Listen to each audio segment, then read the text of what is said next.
गावातील ऐतिहासिक घोडबंदर किल्ला हा महापालिकेच्या मालकीचा नसताना देखील त्याचं भाडं मूल्यांकन करून तो भाड्याने देण्याचा ठराव करण्यात आलाय, असा संताप आमदार प्रताप सरनाईक यांच्यासह शिवप्रेमींनी व्यक्त केलाय। तर अन्य मालमत्तांच्या यादीत किल्ल्याचं नाव चुकून आल्यानं तो भाड्यावर दिला जाणार नसल्याचं सांगत पालिकेनं दिलगिरी व्यक्त केली आहे। मीरा भाईंदर महापालिकेच्या प्रशासकीय बैठकीत बांधकाम विभागाकडून शहर अभियंता दीपक खांबित यांनी पालिकेच्या अनेक मालमत्ता या भाड्याने देण्याबद्दल प्रस्ताव दिला होता। या यादीमध्ये ऐतिहासिक घोडबंदर किल्ल्याचा समावेश होता। खांबित यांनी दिलेला प्रस्ताव मंजूर होऊन तसा ठराव करण्यात आला। मात्र भाड्याने देण्याच्या मालमत्ता यादीत घोडबंदर किल्ल्याचा समावेश केल्याचं समजतात शिवसेना शिंदे गट आमदार प्रताप सरनाईक यांनी पालिका आयुक्त संजय काटकर यांना निवेदन देऊन ऐतिहासिक घोडबंदर किल्ला हा महाराष्ट्राचा वैभव असून पवित्र असा हा किल्ला भाड्याने देण्याचा ठराव रद्द न केल्यास आंदोलन करू असा इशारा त्यांनी दिलाय। तर शहर अभियंता खांबित यांनी पत्रक काढून ठराव यादीमध्ये नजरचुकीनं ऐतिहासिक घोडबंदर किल्ल्याचा उल्लेख झाला असून ती मानवीय चूक झाली असल्याचं स्पष्ट केलंय। हा किल्ला महानगरपालिकेच्या मालकीचा नसल्यानं भाडेतत्त्वावर देण्याचा कोणताही मानस नाही। शिवप्रेमी आणि जनतेची दिशाभूल झाली याबद्दल प्रशासनाकडून दिलगिरी व्यक्त करण्यात येत आहे। तसंच या ठरावात दुरुस्ती करून नव्यानं ठराव पारित करण्यात येईल असं प्रतिपादन पालिका आयुक्त काटकर यांनी केले। मुळात घोडबंदर किल्ला हा ऐतिहासिक असून छत्रपती शिवाजी महाराजांच्या पावन पदस्पर्शानं पावन झालेला किल्ला आहे।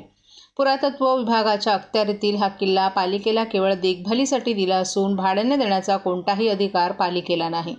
पुरातत्व विभाग आणि शासनाची मंजुरी न घेता घोडबंदर किल्ला भाड्याने ठेकेदारास देण्याचा लाजिरवाणा प्रकार करणाऱ्या अधिकाऱ्यांवर कारवाईची मागणी अनेक शिवप्रेमींनी केली आहे।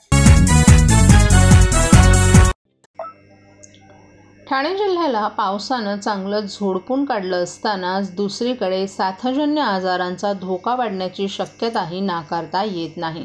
सध्या लेप्टोस्पायरोसिस, डेंग्यू यांसारख्या रुग्णांची संख्या पाहता रुग्णांना चांगले उपचार मिळावेत यासाठी ठाणे सिव्हिल रुग्णालयात विशेष खबरदारी घेतली जाते। साथीच्या आजारांनी ग्रस्त रुग्णांसाठी विशेष अद्ययावत कक्ष स्थापन करण्यात आलाय। औषध साठा, आपत्कालीन पॅरामेडिकल टीम सज्ज ठेवण्यात आली आहे। जुलै महिन्यात पावसानं जोरदार बॅटिंग केली असली तरी राज्याच्या विविध भागात साथीचा आजार वाढतोय। यामध्ये लेप्टोस्पायरोसिस, डेंग्यू आणि मलेरियाचा प्रादुर्भाव वाढताना दिसून येतोय। ठाणे जिल्ह्यात साथीच्या आजारांची चिंता व्यक्त केली जाते। सरकारकडून साथीचे रोग पसरणार नाहीत यासाठी खबरदारी घेतली जात असून जिल्हा आरोग्य प्रशासनानं डेंग्यू, मलेरिया, लेप्टोस्पायरोसिस अशा साथजन्य रुग्णांच्या उपचाराची उत्तम सोय सिव्हिल रुग्णालयात केली असल्याची माहिती जिल्हा शल्यचिकित्सक डॉक्टर कैलास पवार यांनी दिली आहे। पावसाळ्यात उद्भवणाऱ्या तापजन्य आजाराबरोबरच कावीळ, गॅस्ट्रो अशा रुग्णांना चांगले उपचार मिळावेत यासाठी अद्ययावत कक्ष उभारण्यात आले। या कक्षात उपचारासाठी लागणारी सर्व साधन सामुग्री सज्ज ठेवण्यात आली आहे। लेप्टोस्पायरोसिस आणि डेंग्यूची लक्षणं मोठ्या प्रमाणात बदलू शकतात, ज्यामध्ये फ्लूसारखी सौम्य लक्षणं ते गंभीर आजारांपर्यंत आहेत। सामान्य लक्षणांमध्ये उच्च ताप, डोकेदुखी, स्नायू दुखणं, थंडी वाजून येणं, उलट्या होणं, कावीळ आणि डोळे लाल होणं यांचाही समावेश होतो। सर, काय सांगाल, पाऊस पडला आहे तर डेंग्यू आणि लेप्टोचे रुग्ण वाढण्याची शक्यता आहे, तर आपली काय उपाययोजना आहे? आता ती आपल्याला पुढचा जो अनुभव आहे, पूर्वी जो अनुभव आहे त्याच्यावरनं ते 2005च्या पुरानंतर किंवा बाकीच्या गोष्टी नंतर असा पूर आला, महापूर आला आणि पाणी जर लॉक झालं तर बऱ्याच ठिकाणी Leptospira, dengue, viral fever, diarrhoea याची साथ येते बऱ्यापैकी। आणि त्याच दृष्टीनेच आपण सिव्हिल हॉस्पिटल हा जिल्ह्याचा रेफरल हॉस्पिटल आहे, त्याने आपण हा एक वार्ड जवळपास 40 ते 45 बेड याच्यामध्ये आहेत। या वार्डमध्ये आपण हा वार्ड त्यासाठीच वेगवेगळे आजार जे संसर्गजन्य आजार त्यासाठी रिझर्व ठेवलेला आहे। तर जर केसेस जर वाढल्याच समजा त्या डेंग्यू किंवा लेप्टोस्पायरा किंवा व्हायरल फीवरच्या किंवा डायरियाच्या वगैरे, तर त्यासाठीची ही व्यवस्था आहे। आणि इकडे स्टाफ वगैरे सगळं हे केलं, सगळं व्हेंटिलेटरपासून मशीन्स वगैरे सगळे आपले अवेलेबल आहे। मेडिसिन पुरेशा प्रमाणात अवेलेबल आपल्यासाठी हे फाईट करण्यासाठी। अशी काही साथ येऊ नये ही इच्छा आहे, परंतु जर असं काही आलं, डिझास्टर काही असं आला किंवा वाढल्या अशा काही केसेस, तर नक्कीच त्याला तोंड देण्यासाठी किंवा लढण्यासाठी आम्ही सज्ज आहोत एवढं नक्कीच सांगेन। मेडिसिनच्या दृष्टीने, पाठच्या दृष्टीने आम्ही सुसज्ज आहोत।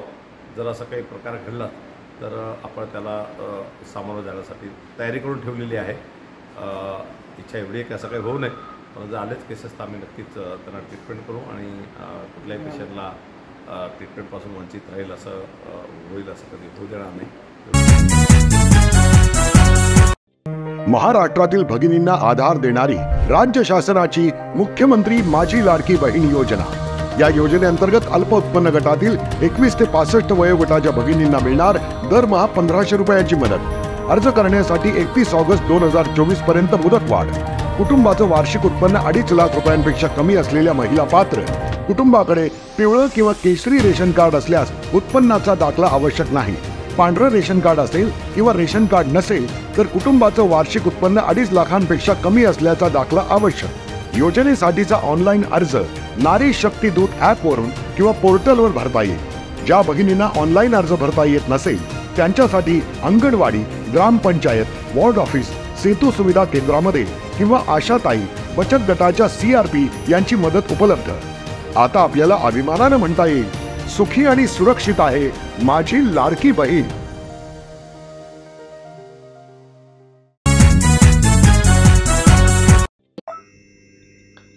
कारगिलच्या लढाईत भारतानं मिळवलेला विजय कारगिल विजय दिवस म्हणून साजरा केला जातो। या दिवशी कारगिलच्या लढाईत शहीद झालेल्या वीरांच्या आठवणी जागवल्या जातात। कारगिल विजय दिवस हा भारतीय सैन्यांच्या शौर्याची आठवण सदैव जागृत ठेवणारा दिवस असून देशाबद्दल त्यागाची आणि सैनिकांप्रती कृतज्ञतेची भावना जागृत करणारा दिवस आहे। संपूर्ण देशात 26 जुलैला कारगिल विजय दिवस साजरा केला जात आहे। इतिहासात हा विजय सोनेरी अक्षरात लिहिण्यासारखाच आहे। कारगिल युद्धात शहीद झालेल्या भारतीय सैन्यांच्या शूर अधिकाऱ्यांच्या स्मृतीप्रित्यर्थ कारगिल विजय दिवस देशभरात साजरा करण्यात येतो। आज आनंद विश्व गुरुकुल येथे महाराष्ट्र गर्ल्स बटालियन युनिटच्या मार्फत कॅप्टन डॉक्टर सुरेश वंजारी यांच्या उपस्थितीत 25वा कारगिल विजय दिवस साजरा करण्यात आला। यावेळी संस्थेचे अध्यक्ष विलास ठुसे, सचिव डॉक्टर प्रदीप ढवळ, खजिनदार अक्षर पारसनीस, डॉक्टर हर्षला लिखिते, ज्युनियर कॉलेजच्या प्राचार्या डॉक्टर सीमा हर्डीकर, विधी महाविद्यालयाचे प्राचार्य ॲडव्होकेट सुयश प्रधान, प्रायमरीच्या प्राचार्या डॉक्टर वैदेही कुळमकर, नर्सिंग महाविद्यालयाच्या प्राचार्या मयुरी पेंडसे, कौशल्य विकासाच्या प्रमुख मयुरा गुप्ते, व्यवस्थापनाचे अन्य सदस्य NCC प्रमुख धनश्री गवळी, दीपिका तलाठी, सागर जाधव, शिक्षक आणि शिक्षकेतर कर्मचारी आणि विद्यार्थी वर्गही मोठ्या संख्येने उपस्थित होते। यावेळी कॅप्टन सुरेश वंजारी यांनी विद्यार्थ्यांना मार्गदर्शन केलं। कारगिल युद्ध आणि त्या युद्धातील प्रसंग मांडत असताना आपल्याला आपल्या देशातील सैन्यांचा अभिमान वाटला, सगळेच भारावून गेले होते। ते आपल्या मनोगतात म्हणाले की कारगिल विजय दिवस हा देशासाठी अभिमानाचा दिवस असून या युद्धात शहीद झालेल्या तसंच उल्लेखनीय कामगिरी करणाऱ्या जवानांप्रती समाज आणि शासन कृतज्ञ राहील। कारगिल युद्धात बलिदान देणाऱ्या सैनिकांप्रती कृतज्ञता व्यक्त करतानाच त्यांच्या शौर्याचं स्मरण करण्यासाठी 26 जुलै हा कारगिल विजय दिवस म्हणून साजरा करण्याचा उपक्रम महत्त्वपूर्ण आहे।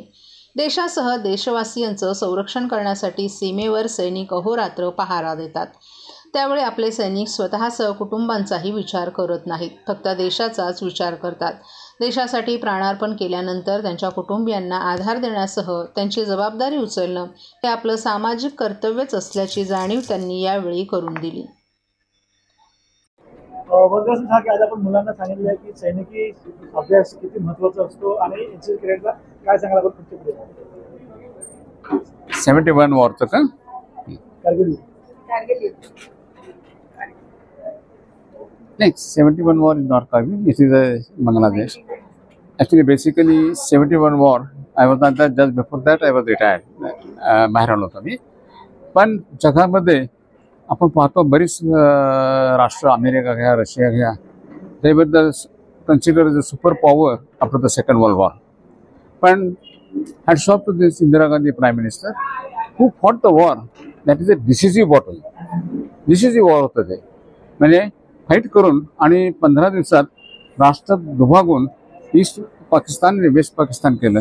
त्यामुळे ते सुद्धा एक इंदिरा गांधी या बाबतीत अतिशय मोठं धाडस आणि अतिशय मोठे कर्तृत्ववान असं समजलं जातं।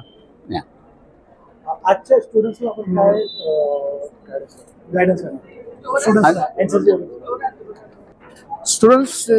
स्टुडंट्स करता हे करिअर आहे डिफेन्स सर्व्हिसेस ऑफिसर बनणं, का ज्या मुलांनी शिक्षण झालं तर जवान बनणं। आज त्यांना पगार उत्तम झाले। ॲज अ ऑफिसर तुम्ही वयाच्या 19.5व्या वर्षी you get salary over 1000 plus तुम्हाला इतर फॅसिलिटीज आहेत, स्टेटस आहे, लाईफस्टाईल आहे आणि पेन्शनेबल सर्व्हिस आहे। पुष्कळ सुविधा आहेत तुम्हाला सर्व्हिसेस ऑफिस झाल्यानंतर. त्या स्टुडंट असतील ते 10वीपासून सुरुवात करायची तर 10वीला बसतात. ती मुलं माझ्याकडे एप्रिलमध्ये येत असतात, पण आता गेल्या 4 वर्षामध्ये रिझल्ट हे उशिरा झाले, त्यामुळे आता ती सुरू झाली 10वीची बॅच माझी. या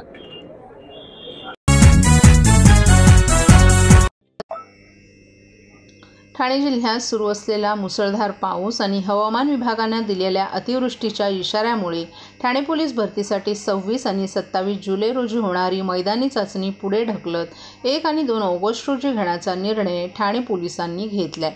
ठाणे पोलीस आयुक्तालयाच्या आस्थापनेवरील पोलीस शिपाई संवर्गातील 666 तर चालक पोलीस शिपाई संवर्गातील 20 रिक्त पदांसाठी भरती प्रक्रिया राबवण्यात येत आहे. या भरती प्रक्रियेसाठी 26 आणि 27 जुलैला महिला उमेदवारांची मैदानी चाचणी साकेत मैदान येथे घेण्यात येणार होती.